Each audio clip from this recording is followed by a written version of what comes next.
SIAM भी है, रोज़ा भी है, क़याम भी है, उसकी भी भरपूर कोशिश करनी है, और उसके अलावा अपने खाने पीने के निज़ाम को भी दुरुस्त करना है। लेकिन इस चीज़ को ज़हन में रखें कि खाने पीने का महीना नहीं है ये महीना शहरुस सब्र है, सब्र का महीना है, जहाँ पे हम अपने डिज़ायर्स को दबाते हैं और अल्लाह के पीछे, अल्लाह के दीन के पीछे लग जाते हैं। पीछे लगने का मतलब अल्लाह के दीन को फॉलो करते हैं और अल्लाह के अहकामात को ज़्यादा से ज़्यादा फॉलो करने की कोशिश करते हैं, नवाफिल की कसरत करते हैं, अज़कार की कसरत करते हैं। इसके अलावा भी बहुत से काम है जो आपको और हमें करना है, मसलन लोगों की मदद करना, सदका व खैरात देना, सिर्फ ज़कात देना नहीं, सदका आम नफली सदकात, जितनी इस्तिताअत है, जितनी मदद कर सकते हैं करते हैं।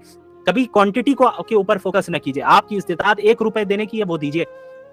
सखावत क्वांटिटी से तय नहीं होती, सखावत इससे तय होती है कि आपकी जितनी इस्तिताअत है उसके मुकाबले में आप कितनी खुशदिली के साथ कितना ज्यादा दे रहे हैं अपनी इस्तिताअत के बकदर। तो लोगों की मदद करना, गुरबा मसाकीन की मदद करना, इसके अलावा जो है मदारिस के तलबा हैं, मदारिस से आते हैं, चारों तरफ से सुफारा आते हैं जो मदारिस के लिए डोनेशन लेते हैं, उनकी मदद करना, उनके साथ बदतमीजी नहीं करना। देखा जाता है कि उन सुफारा के साथ बदतमीजी की जाती है, लोग समझते हैं अपनी जेब भरने आ रहे हैं। भाई वो मौलाना जो मदरसे से आए हैं वो अपनी जेब भरने नहीं आते हैं, बल्कि आप पर एहसान कर रहे हैं कि आपकी ज़कात को सही जगह पे लगाते हैं। वो क्या हमारे और आपके अंदर इतनी सलाहियत है, इतना गट्स है कि हम रास्ते में निकलें और सही मुस्तहिक ज़कात को तलाश करें? हमें आता ही नहीं है, पता ही नहीं है कौन मुस्तहिक और क्या है। वो हमारे घर में आ रहे हैं, डोर टू डोर सर्विस दे रहे हैं, वो इससे बड़ी चीज़ और क्या चाहिए, और अल्लाह के लिए दे रहे हैं। आपके पैसे को वो सही जगह पे लगाते हैं, जहाँ ज़कात का मसरफ है वहाँ पे लगाते हैं। इसके अलावा भी आपको दीगर जगहों पे खर्च करना है। इसके अलावा कुरान करीम की तिलावत, तो कुरान का महीना है ये, अपने आप को कुरान के साथ मसरूफ कीजिए, कुरान को पढ़िए, समझिए, अमल करने की कोशिश कीजिए और ज़्यादा से ज़्यादा अमल कीजिए। आखिरी चीज़ मैं ये कहना चाहूँगा, तफसीलात आपके सामने आती रहेंगी,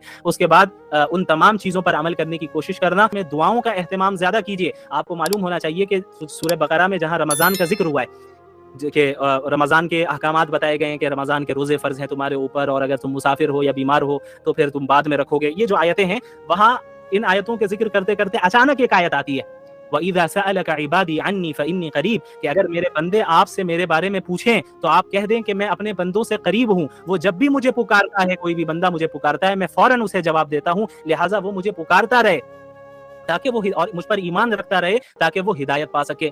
ये एक दुआ की आयत आ गई, पुकारने की आयत आ गई, फिर रमज़ान की आयतें शुरू हो गई, फिर रमज़ान के अहकामात शुरू हो गए। तो इस जगह पे मुफस्सिरीन ने, जो क्लासिकल तफसीर के स्कॉलर्स हैं, क्लासिकल स्कॉलर्स हैं, उन्होंने बयान किया है कि भाई ऐसी क्या वजह है कि अभी तो रमज़ान की बात चल रही थी, बीच में अचानक दुआ की बात आ गई, अल्लाह को पुकारने की बात आ गई, फिर रमज़ान के अहकामात शुरू हो गए। मुकम्मल रमज़ान के अहकामात ही होते हैं, बीच में आयत क्यों आई? तो मुफस्सिरीन ने यहाँ नुक्ता बयान किया है कि अल्लाह रब्बुल आलमीन ने रमज़ान के अहकामात के बीच में दुआ का जिक्र करके ये बताया दुआओं का एहतमाम होना चाहिए, और आम दिनों के मुकाबले में अल्लाह रब्बुल आलमीन, और अल्लाह ने फरमाया उजीबु दावत दा, कोई भी बंदा मुझे पुकारता है मैं जवाब देता हूँ। या ये नहीं कहा कि कोई आलिम पुकारे, कोई बुजुर्ग पुकारे, कोई वली पुकारे तभी मैं जवाब दूंगा, नहीं, पुकारने वाला मुझे पुकारता है। अब पुकारने वाला जितना बड़ा गुनाहगार हो, वो भी एक मर्तबा अल्लाह को दिल से पुकारेगा, उसी वक्त अल्लाह रब्बुल आलमीन जवाब देते हैं। अल्लाह तैयार है आपकी मगफिरत करने के लिए और आपको माफ करने के लिए, बस इंतजार हमारे और आपकी तौबा का है। हम बस तौबा करके रुजू कर लें, अल्लाह तो मुंतज़िर है, अल्लाह इंतजार कर रहा है कि ये मेरा बंदा और मेरी बंदी मेरे पास कब लौट कर आए, ये वापस लौट कर आए। और इतनी अपॉर्चुनिटीज हमारी दुनिया में, इस दुनिया में अल्लाह ने हमें दे रखी हैं, अगर हम इन तमाम अपॉर्चुनिटीज को जाया करते रहें तो फिर क्या हासिल है? कुछ हासिल नहीं है। फिर आम दिनों में अल्लाह के नबी ने क्या फरमाया सल्लल्लाहु अलैहि वसल्लम, कि आम दिनों में रात के आखिरी हिस्से में अल्लाह रब्बुल आलमीन बंदों की तरफ मुतवज्जे होता है और क्या कहता है, कोई है पुकारने वाला जो मुझे पुकारे तो मैं उसे दूं, कोई है रिज्क मांगने वाला मैं उसे रिज्क दूं, कोई है मगफिरत तलब करने वाला मैं उसे माफ करूं। ये हर रात होता है, रमजान में नहीं, हर रात होता है। अब आप बताइए, पूरे साल ये अपॉर्चुनिटी हमारे पास होती है, लेकिन हम में कितने ऐसे हैं जो इस अपॉर्चुनिटी को, इसका सही फायदा उठाते हैं? गौर करने की बात है। तो हमें अल्लाह से हर वक्त उम्मीद लगाए रखनी है, लेकिन हर एक को इबादत करने की तौफीक दे, एक दूसरे का हेल्प करे। ये नहीं कि औरतें गुलाम होती हैं, बीवी गुलाम होती हैं, बांदियों की तरह खटती रहे और वो काम करती रहे, आप इबादत करते रहे, माशाअल्लाह, ये भी नहीं। और इसी तरह औरतों की भी जिम्मेदारी है कि ये नहीं कि शौहर खाली आपका ATM मशीन है और वो जो है बाहर से बाजार से सामान लाता रहेगा और ये करता रहे, आप घर में जो है आराम से रहना चाहिए और सामने वाला मेरा शौहर जैसा भी रह रहा है कोई फर्क नहीं पड़ता, ये भी गलत है। तो ये जो जिंदगी है, एक दूसरे के साथ ताउन करके, एक दूसरे से मोहब्बत करके, एक दूसरे का ख्याल रखे और एक दूसरे के लिए कुर्बानी देकर आगे बढ़ेगी। और फिर इसी जिंदगी में जब हम एक दूसरे के लिए कुर्बानी देंगे, दुनियावी चीजों में भी और आखिरत की चीजों में भी, फिक्र करेंगे कि भाई मेरी बीवी ने नमाज पढ़ी या नहीं पढ़ी, मेरे शौहर ने नमाज पढ़ी या नहीं पढ़ी, मेरे वालिदैन ने नमाज पढ़ी या नहीं पढ़ी, मेरी औलाद को मौका मिला कि नहीं मिला नमाज पढ़ने का। इन तमाम चीजों का जब हम लिहाज रखेंगे तो हमारे घर में एक मुबारक और बाबरकत इस्लामी मुआशरा और माहौल कायम हो जाएगा। और अल्लाह रब्बुल आलमीन से उम्मीद है कि हम اللہ کے مقرب بندوں میں شامل ہو جائیں گے.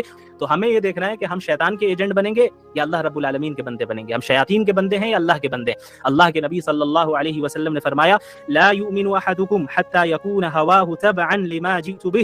تم میں سے کوئی اس وقت تک مومن، کامل مومن، ایک اعلیٰ درجے والا مومن ہو ہی نہیں سکتا جب تک کہ وہ اپنی میری لائی ہوئی شریعت کے تابع نہ ہو جائے. اس کی خواہشات میری لائی ہوئی شریعت کے تابع نہ ہو جائے. کیا مطلب؟ کہ ایک اللہ کے نبی صلی اللہ علیہ وسلم نے فرمایا کہ ایک انسان اس وقت تک اعلیٰ درجے کا مومن ہو نہیں سکتا جب تک کہ اس کے ڈیزائرز کتاب و سنت کے موافق اور اس کے مطابق نہ ہو جائے. ایک ہماری خواہش ہو رہی ہے مجھے حجاب نہیں پہننا ہے، میرا جسم میری مرضی، لیکن قرآن کہہ رہا ہے کہ عورتوں سے کہو کہ وہ حجاب پہنے.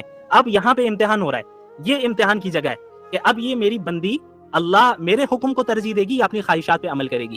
رسول اللہ بیان کر کے چلے گئے صلی اللہ علیہ وسلم کہ مومن تو اس وقت ہو گئے جب اپنے ان ڈیزائرز کو، جو ڈیزائرز اللہ کے احکامات سے اور اللہ کے آرڈر سے ٹکراتے ہوں، ان ڈیزائرز کو چھوڑ کر اللہ کے حکم کو تم ترجیح دو اور اسے ایکسیپٹ کرو. یہاں امتحان ہے. اللہ نے فرما دیا کہ بھائی میرے مومن بندوں سے کہو کہ وہ نمازوں کی پابندی کرے، وہ عورتوں کے حقوق ادا کرے. مردوں سے کہو عورتوں کے حقوق ادا کرے. مردوں سے کہو کہ میری اطاعت کرے، گناہوں میں ملوث نہ ہو. چند دن کی زندگی ہے، 40 سال، 50 سال، 60 سال، 70 سال، 100 سال، اور وہ تو آج کل 20 سال کے نوجوان جو ہے ہارٹ اٹیک سے گر کے مر جا رہے ہیں، پتہ بھی نہیں چل رہا ہے کون کب اچانک کس کی موت ہو جا رہی ہے، کسی کو نہیں پتا ہے. تو ایک ایسی زندگی جس میں ہمیں موت کا ہی نہیں پتا کہ ہم جو ہے کب موت آ جائے اور کتنے زندہ رہیں گے. اور ہم یہ جانتے ہیں کہ آخرت کی جو زندگی ہے وہ ہمیشہ ہمیشہ کی زندگی ہے، اور دنیا کا کوئی مقابلہ ہی نہیں آخرت کے ساتھ. یعنی کوئی کمپیئر آپ کر ہی نہیں سکتے، کوئی کمپیریزن نہیں ہے. اور جنت کی وہ نعمتیں جو اللہ کو فالو کرنے میں ہمیں ملیں گی، اللہ کے نبی صلی اللہ علیہ وسلم نے فرمایا ما لا عین رأت ولا اذن سمعت ولا خطر على قلب بشر،